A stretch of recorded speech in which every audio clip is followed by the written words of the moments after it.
Quazi here.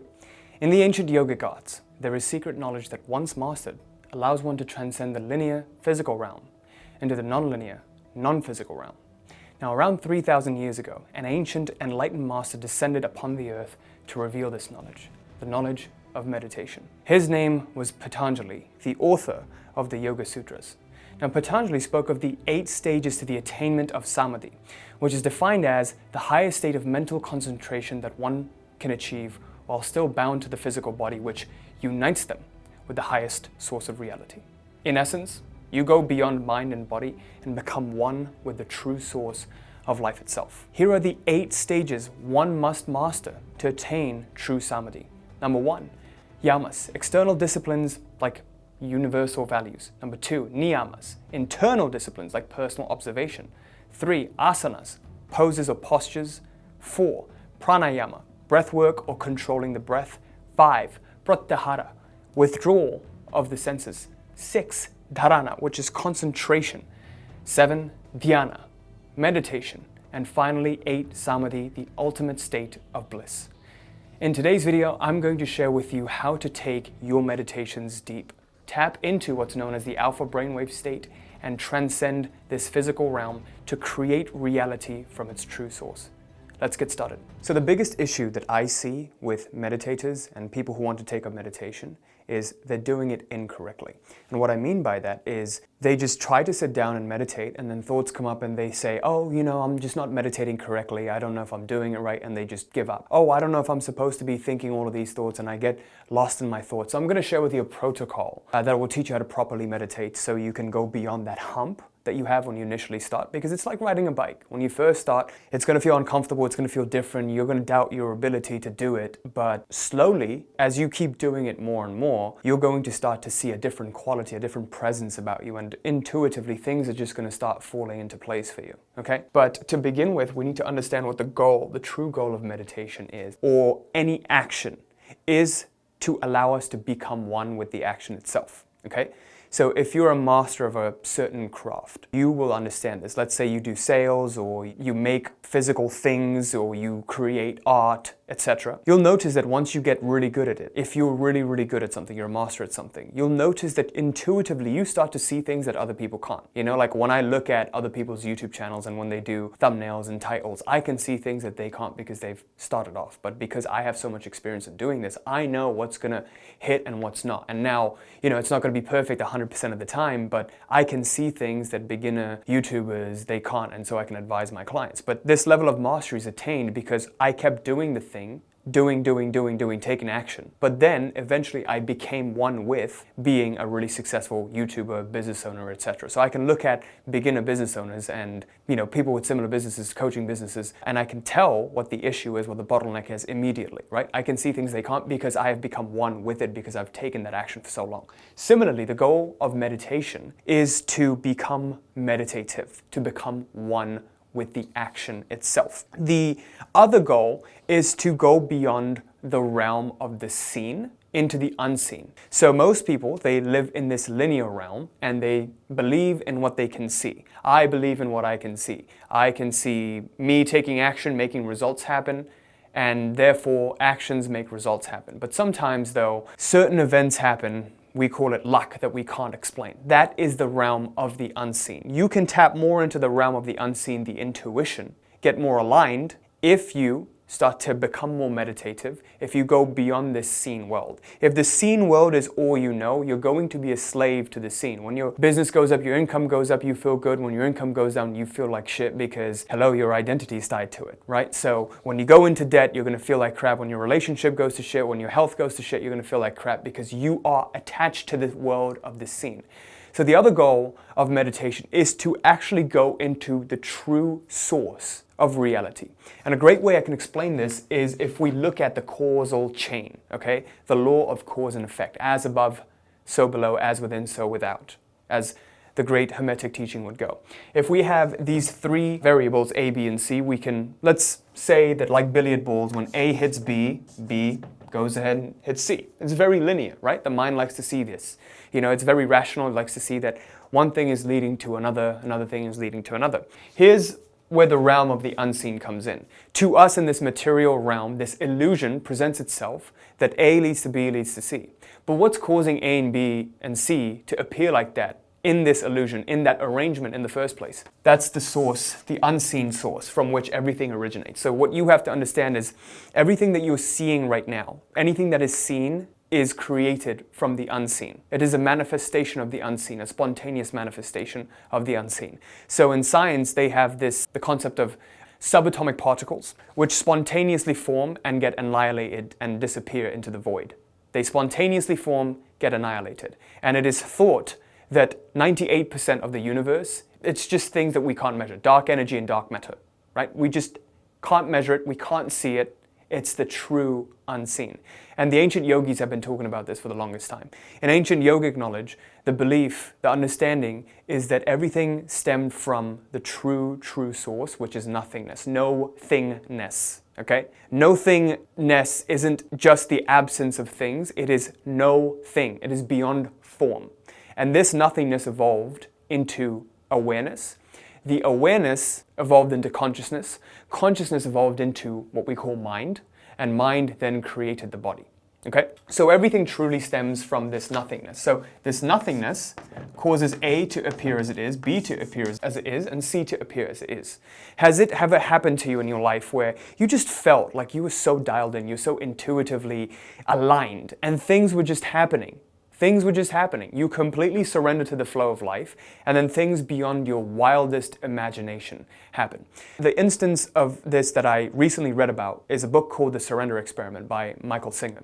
And how Michael Singer just completely surrendered and went from, building a meditation hut in the middle of Florida to running a $200 million software company, all because he just completely surrendered to the flow of life. He didn't even ask for it. He didn't even know what was happening. His destiny unfolded in accordance with his heart's core desires. So for a lot of us, we believe that we must insist and do something to achieve our goals. Otherwise, God won't listen, or the universe won't listen and understand what we want. But what if you got out of the way and your heart's true desires, the thing that you really came to this earth to experience, it spontaneously gets achieved. Now, there's a difference between surrendering and being in a state of apathy, because most people are in a state of apathy where they're like, you know what, it's not even going to happen, why bother? That's apathy. Surrender is more of a state of, let's see what happens. I surrender to the flow of life, and let's see what wonderful things unfold. This is the path that I'm following, and I just put one foot in front of the other and see what unfolds. And when you follow those intuitive hunches, you really surrender to it, guess what? You're tapping into this flow. But the best way to do that, and Michael Singer always talks about this, what you'll notice in his book is he is an avid meditator. He meditated for hours and hours every single day. You don't need to do that.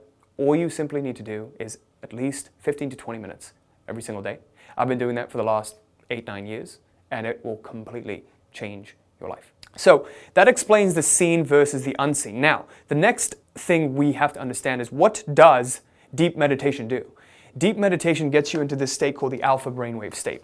Jose Silva talked about this a lot, but in the alpha brainwave state, we slow down our brainwave and our functioning of our brainwaves, which allows us to see beyond material realm and get intuitive hunches, become receptive to it. So it is well known that you can't just take the brain apart like a television set and look at the channels. You can't do that with a television set. The television set is a receiver for information. Just like that, your brain is a receiver for information of different sectors of reality. The reason you experience this particular sector of reality is because your brain, by the way, the heart has also thinking power. Research shows now that heart also has thinking power, just like the mind. So we are receiving different sectors of reality, and the reason you're experiencing this particular sector is because the brain is like an antenna. In understanding that, when we slow down this antenna, the frequency at which this antenna is attuned to, we start receiving different things. So there's a great quote by Sadhguru who talks about how to slow your brainwave down through breathing. And so he says, they say if your breath becomes 11 breaths per minute, you understand the language of every animal and bird around you. If your breath becomes 9, you understand the very language that the earth is speaking. If your breath becomes 7, you know everything that is worth knowing in existence. That means your body becomes so stable that there is no static, no crackle. It just perceives everything.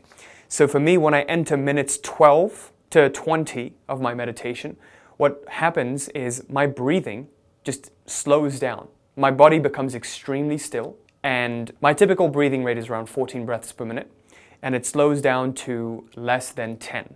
Less than 10, sometimes even closer to 7. And when that happens, I can feel my brainwave slow down, and everything just becomes stiller and stiller, and then you start to have these visions.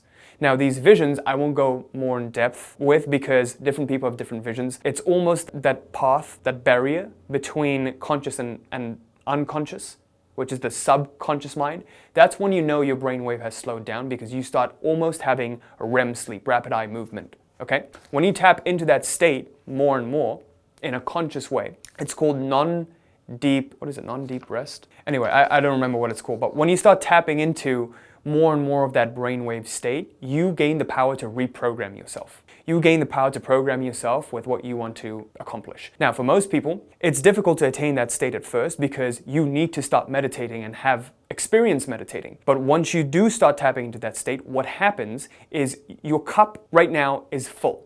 It's full of ideas of how life should be, how you should be, how your wife should be, how your husband should be, how your business should be, how your job should be, how everything should be. These are all ideas that we've collected that have filled up our cup. When you start to tap into that state, you become more and more moldable. The cup gets emptier and emptier.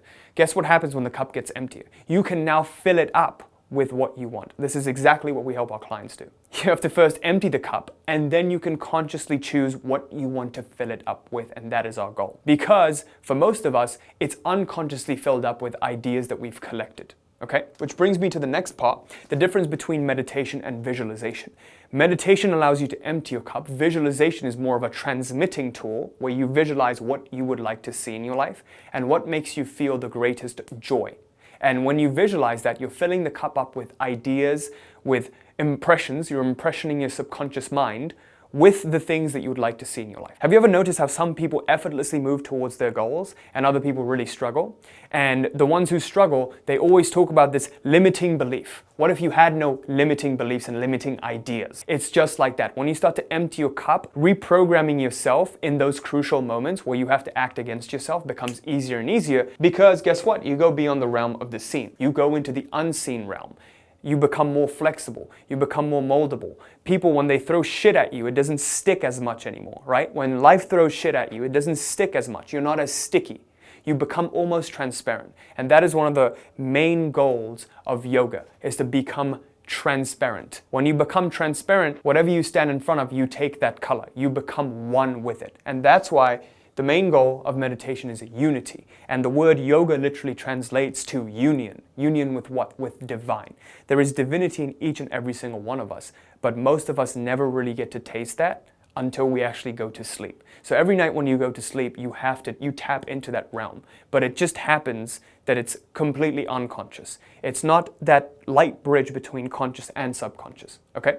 So now you know how important it is to tap into the alpha brainwave state, to use meditation, and to use visualization. So I'd like to give you an example of my personal life where this has been prevalent. Back in the day when I started making YouTube videos, I was very much in effort, force, control mode, and I was doing 7 videos a week. I was filming 7 of them in a day, editing 7 of them, and then publishing 7 of them. Okay, I got a kick out of taking massive action. And I kept doing this for 7-8 months with no momentum on my channel. And things were really, really important to me back then because I promised my parents that I would make enough money from this coaching business so that I could quit my job and go full-time doing coaching. But it didn't happen during the time frame that I promised them that it would happen. I didn't make the 5K a month I was supposed to make in May of 2019. In fact, in May of 2019 was my worst month since I'd started the business in February of 2019. I made absolute 0 that month because the importance level was so high. That's the month I just graduated and I decided I won't go into the job. And so what I decided to do was, you know what, I'm gonna stop making 7 videos. I'm just gonna completely surrender. I'm just gonna make 2 videos a week. As soon as I started making 2 videos a week and I completely surrendered, guess what happened? One of my old videos went viral. It just took off. It just took off and it made my business what it is, right? And then there's just 1 or 2 videos that just take off a lot and then it puts you on the map. Just like that Hawk Tour girl, like she had 5 minutes of fame and now she has 2 million followers, right? So it just takes that one. But how does that one happen? Why didn't I go viral when I was doing 7 videos a week? Well, you might say, oh, well, you did. That video was one of those 7 videos a week you were doing for the last 8-9 months. And while that's true, we don't really know if it would have taken off if I didn't surrender. Maybe it would have. Maybe it wouldn't have. But what's the coincidence here? There are no coincidences. But the coincidence that appears to be true here is as soon as I released my grip and I surrendered, and I just said, you know what, I'm just going to make 2 a week. I'm just going to relax, take it easy, to make 2 a week. Let's see what happens. As soon as I made that decision, all of a sudden, A leads to B leads to C appears. Oh, the video went viral. Of course, now I'm getting clients. And now, of course, I'm making money in my business. In August of 2019, 4 months later, I started making $20K a month. I hit my first $20,000 a month. Not $5K, $20K a month. Everything completely changed. And it was all because I made the intention and released the grip. How did I do that? It's because I was able to tap into something that was beyond me. That intuitive guidance that was telling me, hey, go ahead, just take it easy. Something will happen. Things will unfold as it should. But for you, it's going to be hard to do that because you're so cluttered and the only thing you know is what's the chatter that's going on. So again, the goal of meditation is to go beyond that chatter so you can listen to true intuition, not fake intuition and impulse. There's a difference between impulse and intuition. Impulse comes from a place of neediness, survival. Intuition comes from that higher self that you have that's beyond time and beyond space. There is no rush. So when you feel rushed, that's a sign you're operating from impulse rather than from intuition. So now I'd like to share with you the protocol that will allow you to meditate properly, to tap into that state, that alpha brainwave state. So to begin with, let's understand the goal of this. The goal of this is to unite our conscious mind with the subconscious, unite the mind with the heart. How do we do that? We first begin with dharana, concentration. You have to first learn how to properly concentrate your mind. And that simply is the act of controlling, directing your attention. So when you sit down into meditation, I want you to make a commitment, 90 days. 90 days is ideal, if not at least 40 days, because it takes around 40 days to set anything become a part of your life. And that's why they have the Latin word quarante or quarantine, 40 days for any virus or germ to leave your system. So set a commitment for at least 40 days, if not 90. Where once a day in the morning, you're going to sit down for 15 minutes. Even if you meditate or you don't meditate, it doesn't matter. You're going to sit quietly, okay? That's it. Sit quietly with your eyes closed. If you get up, you set a timer on your phone, whatever it is. Sit down quietly with your eyes closed, and you're going to do one of 2 things. I'm giving you choices. You're going to either watch your natural breathing, concentrate on your breath, or concentrate on your heartbeat. One of the 2. Whichever feels right to you, commit to that. Because breathing is a subconscious method. Our heartbeat is also subconscious, right? It's happening without our conscious insistence. Imagine you forgot to beat your heart the next minute. What would happen? You drop dead. Imagine you forgot to take a breath in the next minute. What would happen? You would deoxygenate yourself and die. So these are subconscious mechanisms that already operate. We want to unite this conscious part of our mind with our subconscious. Unite it. So watch your breath, watch your natural breathing, or watch your heartbeat. And inevitably, what's going to happen is your attention at first will deviate. It will go to all the mental chatter that's happening.